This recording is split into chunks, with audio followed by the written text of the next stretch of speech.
আসসালামু আলাইকুম, সবাইকে ক্রিয়েটিভ নার্সিং স্টাডির পক্ষ থেকে স্বাগতম।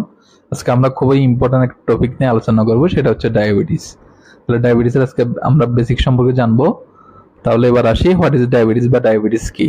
আমরা জানি যে আমরা যে খাবারগুলো গ্রহণ করি তার মধ্যে একটা ইম্পর্টেন্ট উপাদান হচ্ছে শর্করা বা কার্বোহাইড্রেট জাতীয় খাবার।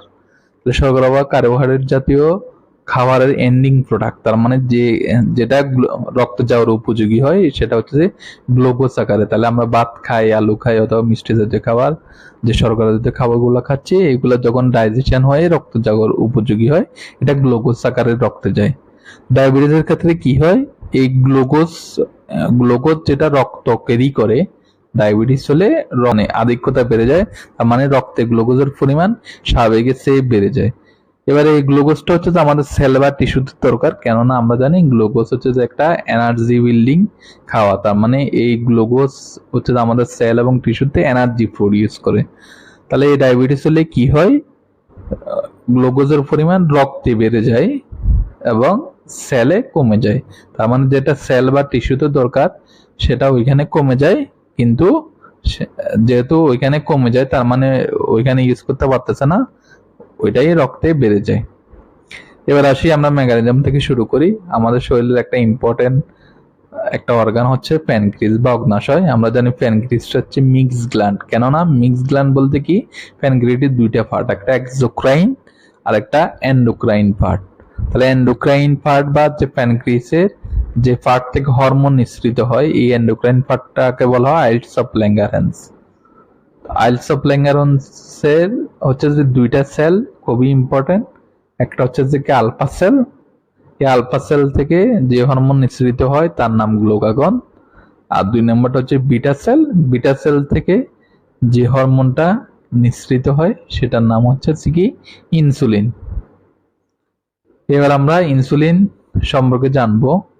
তাহলে আমরা জানি, কম বেশি সবাই জানি যে ইনসুলিন হচ্ছে যে রক্তে গ্লুকোজের মাত্রা নিয়ন্ত্রণ করে। তাহলে কিভাবে রক্তে গ্লুকোজের মাত্রা নিয়ন্ত্রণ করে, তাহলে ইনসুলিনটা হচ্ছে যে কি, যখন অগ্নাশয়ের বিটা সেল থেকে উৎপন্ন হয় তখন এটা আমাদের যে সেল টিস্যু আছে ওইখানে আমরা সেল এবং টিস্যুর যে ইনসুলিন রিসেপ্টর আছে ইনসুলিনটা গ্রহণ করে এবং সেল এবং টিস্যু এই যে ইনসুলিন রিসেপ্টর বাইন্ড করে, তাহলে গ্লুকোজটাকে ইউজ করতে পারে। আর গ্লুকাগন হরমোনটা ঠিক তার অপোজিটটা কাজ করে। তাহলে গ্লুকাগন হরমোন কি করে, আমরা জানি গ্লুকোজটা তো আমরা রেগুলারই খাচ্ছি, প্রতিদিন যে যে পরিমাণ গ্লুকোজ খাচ্ছি আমাদের শরীর বা আমাদের কায়িক পরিশ্রমের দ্বারা ওই পরিমাণ গ্লুকোজ কিন্তু আমরা ব্যবহার করি না। তার মানে আমাদের কিছু গ্লুকোজ অবশিষ্ট থেকে যায়। তাহলে এই অবশিষ্ট গ্লুকোজটা কি করে, আমাদের লিভার গ্লাইকোজেন আকারে সঞ্চয় করে। আমরা সবাই জানি গ্লুকোজটা লিভার গ্লাইকোজেন আকারে সঞ্চয় করে ইমার্জেন্সি মুহূর্তে ইউজ করার জন্য। তাহলে আমাদের শরীরে যখন গ্লুকোজের ঘাটতি পড়ে বা আমাদের সেল এবং টিস্যুতে গ্লুকোজের ঘাটতি পড়ে, তখন এই গ্লুকাগন হরমোনটা কি করে, এই যে আমাদের সঞ্চিত গ্লাইকোজেনকে ভেঙে আবার গ্লুকোজে পরিণত করে সেল এবং টিস্যু ইউজ করার জন্য। এবার আসি, তাহলে ডায়াবেটিসের আমরা জানি দুইটাই ফর্ম, একটা ডায়াবেটিস মেলাইটাস এবং ডায়াবেটিস ইনসিপিটাস টাইপ পাওয়া যায়। একটা হচ্ছে যে টাইপ 1 এবং টাইপ 2। তাহলে টোটাল আক্রান্ত ডায়াবেটিস মেলাইটিসের 10% হচ্ছে টাইপ 1 আক্রান্ত এবং বাকি 90% হচ্ছে ডায়াবেটিস টাইপ 2 তে আক্রান্ত। তাহলে টাইপ 2 এর ক্ষেত্রে কি হয়, আমাদের শরীরের যে সেলগুলো আছে, সেল হচ্ছে যে কি প্রপারলি ইনসুলিনটা ইউজ করতে পারে না। আর টাইপ 1 এর ক্ষেত্রে কি হয়, টাইপ 1 এ যে প্রপার ইনসুলিনটাই উৎপন্ন করতে পারে না। তার মানে টাইপ 1 এ প্রপার ইনসুলিন উৎপন্ন করতে পারে না, আর টাইপ 2 তে সেল প্রপারলি ইউজ করতে পারে না।